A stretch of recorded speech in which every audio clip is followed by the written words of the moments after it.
Agyei Archer and Eben Sorkin. Yeah, I would take my notes, but you're from Trinidad and Tobago. Eben Sorkin is an old typeface friend. And actually, Mr. Archer is the first type designer, technically, from the Caribbean, so we're very happy to have him. We're going to continue along the same lines, along the same subjects. Now it's about post-colonial sign painting traditions, and it's called Signs of Resistance, but you are much better to explain this. Please give it up.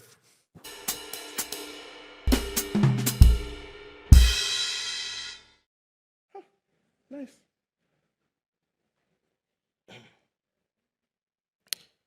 Yep, it's on. Okay. Nice. Hi, everybody. I am Agyei. This is Eben.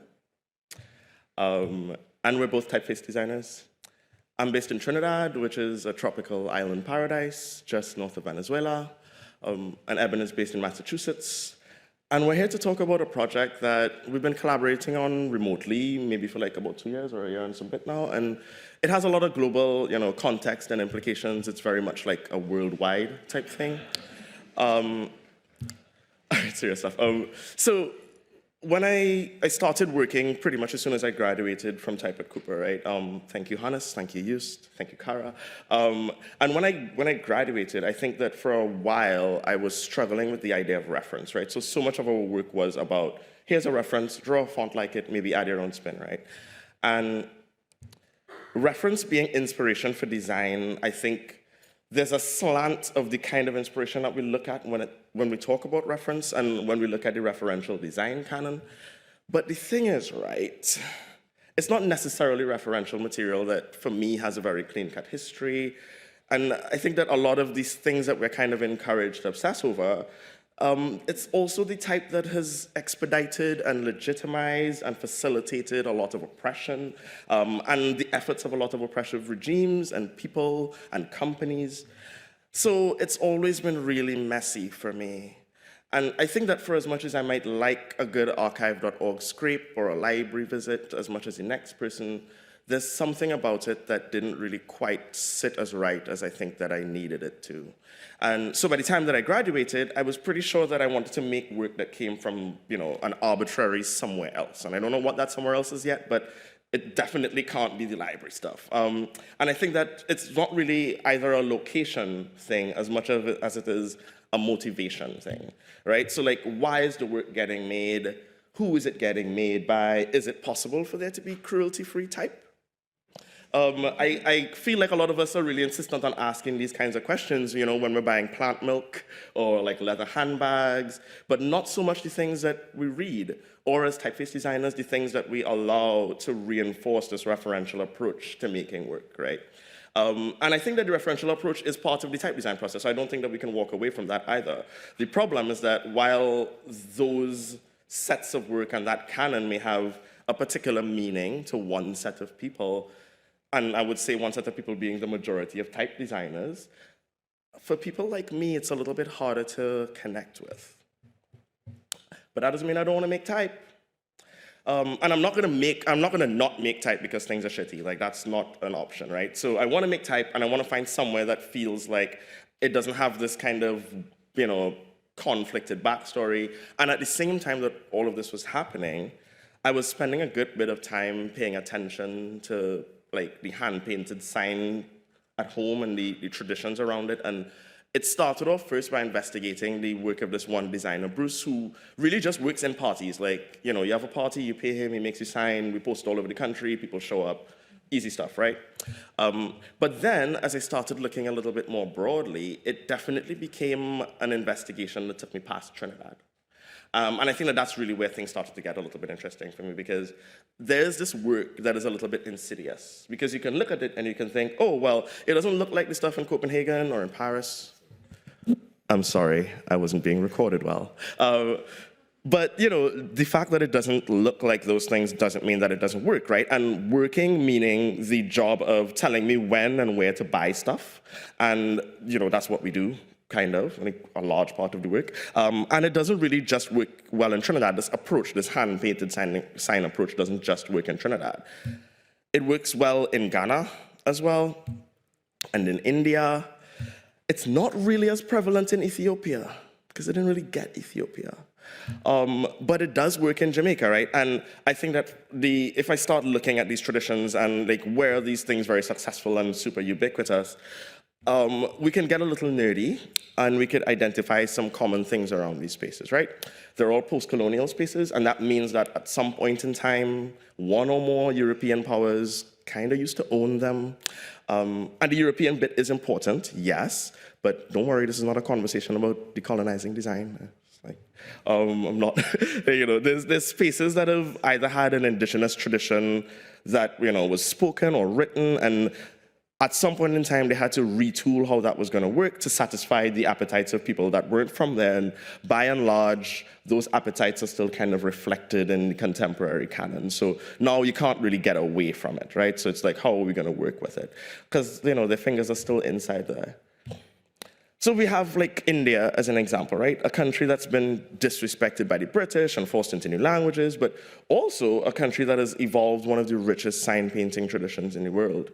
And these traditions evolved in the way that they did because industry lost its relationship to reproduction. And in lieu of an ability to be, context specific while also producing large format work, there's this. Because the normal tools of production of written language, which would be, vinyl, letterpress, those were kind of reserved for a kind of work, a certain kind of work, work that generates a return on that investment. And so poor guy with a bus can't really afford to make his bus more attractive by paying for imported vinyl. You gotta get that paint out, yeah? And so these people with their paintbrushes in hand and just that usually, so like this is also this interesting part of, there's no supporting stick, none of that. It's just all free handwork. And usually these people are, they're not coming from apprenticeship traditions as much as I was good at art in high school and I can paint, so I'm gonna make signs now. But they've responded to their needs for survival and for readability and for communication and for aesthetic satisfaction in a way that for me is really beautifully splintered from the contemporary design canon that I think that we are very much encouraged to look at and to focus on. So, I figured, I want to do something else. So I think that what I'll do is I'll start looking at the sign painting tradition. And what I'm going to do is I'm going to think about, can I make fonts out of signs?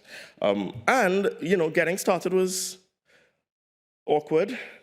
And it was rough, and I think that, as you guys can imagine, right, because what I was doing is I was looking at these letters, and I was kind of trying to straitjacket them into this presentability, right? So, I wanted to find how do I make those letters more suited to the appetites of contemporary people who are looking to buy, commercial type, because I want to make type, that's how I want to build my living, right? And that wasn't going to do it for me.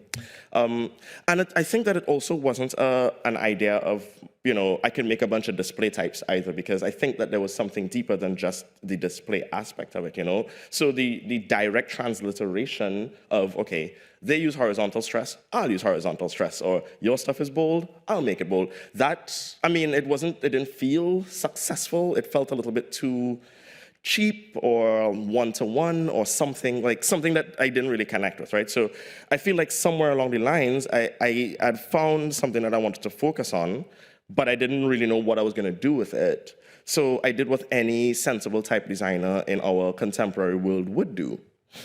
I spoke to DJR about it. And those conversations with DJR were really fruitful. And I think that for someone who I look to as a kind of a technical wizard and a master of form, the dialogues that we had about this typeface were really important to me, and there was so much to gain from that relationship, and the kind of feedback that I got about readability and about form and about spacing, that it starts to evolve a little bit more, and now it had a name, and the name was Baxter, and I felt like, yeah, I'd settled on this thing. It was like, there's a direction now, right? We're going somewhere. And for me, it was like the first sign that I wasn't wasting the past 2 years of my life. But the something was not, it was a reliance on form to convey the thing that I was trying to get out. It wasn't one-to-one transliteration anymore. And I think that I've looked at two kinds of factors when it comes to this kind of work, right? And one of the major factors that I'm looking at is gesture. And I think you can describe gesture as a kind of an insistence on form that may not be crucial to reliability, but more about a feeling thing. And you know how sometimes they say, like, the best design is the least design, or as little design as possible? Somebody said that, right? Somebody famous? Yeah, I think that there's some pushback on the other side from that. And I think that that's totally fine. The other factor is speed. And I think that speed is a little bit more of a deceptive thing to talk about, because do I mean speed of execution? Because these signs, like the party signs at home, happen in like half hour. Like that guy is a magician, right? But like also, do I mean fast brush strokes like we would learn about in type design school? Do I mean type that's kind of like leaning to almost run off the board or the wall or the canvas? And I guess the answer is yes. And we could probably think of typefaces that use these factors to get their jobs done, right? Like, if we think about it a little bit, right? So the idea that speed and gesture for me are a result of a combination of stroke proportions and contrast, and maybe it's a thing that's limited by the tools as well, because maybe you can write faster with a brush than you can with a broad nib pen, maybe. Again, thinking about these things, right? But like inside of thinking about these things, the design that I was working on became more and more and more real. And I'm using the word real, which sounds a bit like a pejorative, but what I mean is that it's starting to have a DNA that feels like it could be something that's really charming. And one day I had a chat with this designer, and he asked me if there was anything that I was working on, and I showed that design to him. And I think that that's where everything started to change with this project. And that's where this idea of this font that I was working on called Baxter started to become Mal. And he'll talk about that. So when we started to look at this design, I wanted to sort of figure out what could it do? What roles typographically could it occupy successfully? And I tried it in lots and lots of different kinds of typography by injecting it into websites. So I was looking at headlines, body text, super, heroically large sizes. And it wasn't in this shape at that time. It was just one design, one optical size, one width. And when we put it into these different roles, it was good everywhere, but not great. And we're not really in the business of making things that are good. Good is never going to be good enough. It has to be great. And so I started to go, what do we do here? And then we had a conversation with Jerry, Leonida. Oh, here we go. And the thing that he said was, yeah, if you're going to make this text, you really have to get rid of the entasis. And I was like, of course.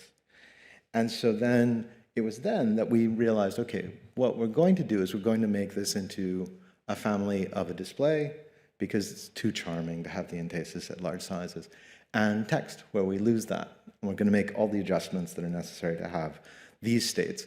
Then I was talking to Agyei about the contrast and the horizontality of it, and I thought, I want Agyei to make as much money from this as possible. And I thought, some people won't want this contrast regime, they'll want the one they're used to. And so we decided, okay, there will be two display faces, these two.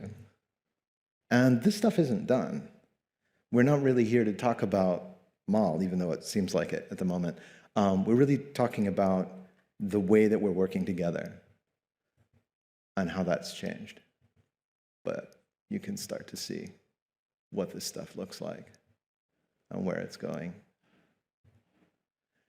And the thing that's interesting is it comes a bit full circle. When you start to design things that can work for selling luxury goods, then, yeah, we've come all the way around again. I think, is it time for you to take over again? Oh, yeah.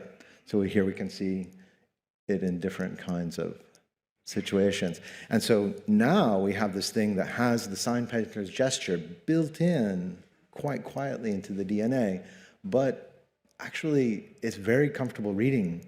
And I actually tried to eat my own dog food, and so I put this into my browser and forced everything I read to be mall for a whole week and tried to find where are the points that after a while get irritating. Maybe they're tolerable for an hour or two, but in the third hour start to really be a pain in the ass.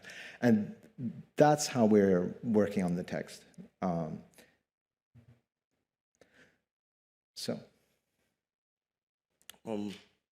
That's true. But it's also something you could say at any time throughout like the entire linear chronology of this world that we live in, right? And you'll still be right. But I think that now type design as an industry has given us a little bit more to contend with politically and otherwise, right? And I titled the talk Signs of Resistance because it was catchy. But like this isn't really a talk about resistance. It's a talk about reference, and we're workers or trying to be workers or student workers in an industry whose lens is so much more global. And yeah, MAL is coming from this global perspective as well, and it has like comprehensive global Latin language support for African and Vietnamese and all the other nice bits.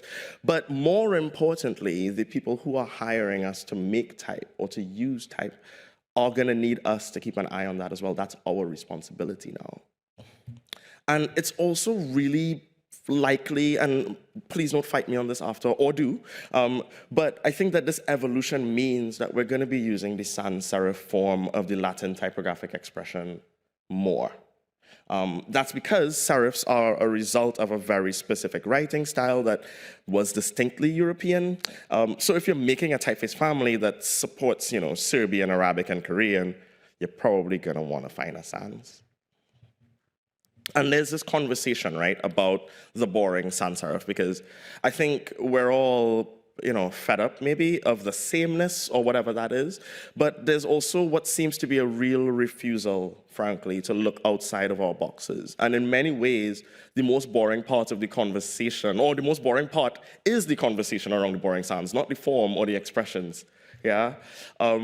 So the typographic palette is a diverse and challenging one, but it's also one that can have a lot more influences if we let it have a lot more influences. MAL, for me, and I think for both of us, it's a real case in point that traditional reading text can evolve from anywhere. But sign painters in colonial spaces have been capturing their attention of their populations for decades now. And they will continue to do so. It's going to be 2121, and they're going to be signs at home for the next party because it's going to be too expensive to print. And in a world where we're challenged by sameness and the frustrations that come with it, I think that allowing their understanding of gesture and form and composition and the ability to charm instantly might just be what we need, or part of what we need to save ourselves from it. I feel like I've learned that users, you know, choose fonts based on feeling first and then function after. So if that's the case, why not look at these people who work pretty much exclusively in that currency? So I am not saying burn your books, and I'm not saying to tear up your Providence Public Library card. That's not what I'm saying. But I am saying that if you don't look past the sources that we've been so used to, then we'll continue making work that's referential of somewhere that we don't really want to be anymore. Or at least that I don't. Like, I'll speak for myself. And looking past the common stuff is perhaps hard. It's harder to get stuck into. And that may mean that you have to like touch grass and talk to people, but it'll be worth it. And there's also something to be said for finding new ways to work as well. In my and Eben's relationship, there's been maybe like 10 years experience between us, like a gap of 10 years. And these kinds of dynamics usually default themselves to a kind of a junior-senior relationship, right? And if anybody knows me, I'm not good at junioring. But like with Eben, there was a real insistence on his side that, you know, I want to have regard for the work that you're doing. I want to have regard for the direction, because I don't think we've changed direction since we started this project. But it became a lot more of a game of like type design hot potato than the typical, you know, here's my sketches and let me know when the organics are done kind of relationship. And I think that for me, that probably has as much to do with the typeface's success as the origins. Yeah, so the whole top-down, like, go finish something for me kind of thing has never been interesting for me. And most of my type design career has consisted in one way or another of collaborations. But this particular project really changed the way that I'm thinking about type design, because we changed the dynamic. And because of that, it became more fun than it's been. And looking at the question of gesture is also something that I'm finding like increasingly exciting. And yeah, I want to keep working like this.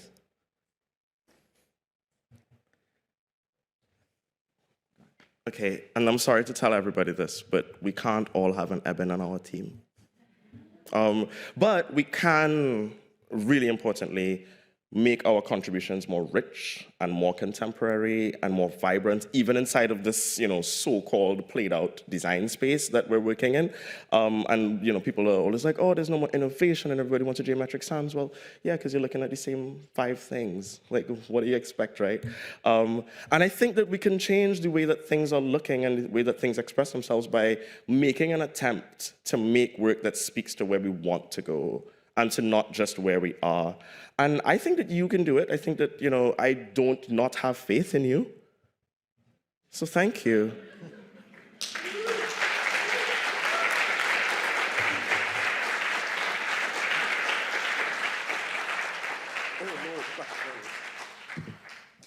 Don't you dare run off, God damn it. Are there any questions from the crowd, which I can't see in the glaring light?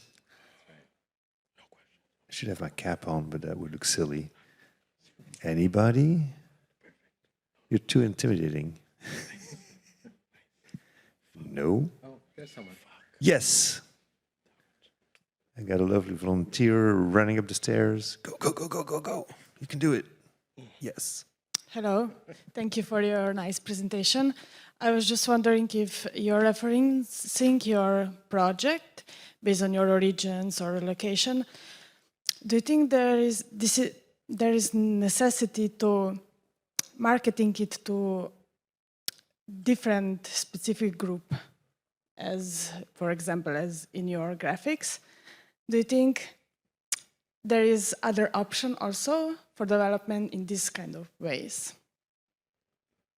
Do I think that there are other options for reference, you mean? Yes. Oh, yeah, for sure. These are mine. This is where I'm from. No, not the project, the development of the project, but then marketing. Do we always need to focus our marketing only on one specific group of people, or could we propose also to do some? It's an interesting question. I think that ways. if we look at typeface design as a commercial venture, which it is, that's why we flew to Paris. I think that when we look at the way that economies in the world are exploding, if we look at, for example, a continent like Africa, which has, really deep needs for language support, I think that there's a marketing angle that isn't, oh, help these people read their language better, as much as it is that, oh, all these European companies are entering this country. They're going to need language support to sell their stuff. So I think that the marketing, again, is a matter of the responsibility that you have to explain the impact of type to your clients and to their audiences. But that's our responsibility. But yeah, I think that there's a bunch of different ways to market things. I think that, it doesn't all have to be bonjour. It can be a little bit of Swahili. There's different ways to approach it. But I think that the reality is that no matter what, by hook or by crook, we are going to have to support different types of languages from different types of spaces and necessarily have different types of references, because the world is becoming a little bit more unitarian in terms of how economies are going to work, for sure.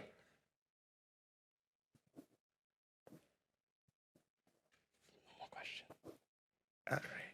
I think also as a general note that creating specimens to sell typefaces should move away from European languages and include other languages and be as broad as possible. That part. And if you're not sure, the internet is a quite good place to ask around, so find local speakers to check what you put in your specimens and make sure that you have a very wide range of languages and cultures that are represented, I think. Yeah. Okay, thank you so much for this great presentation.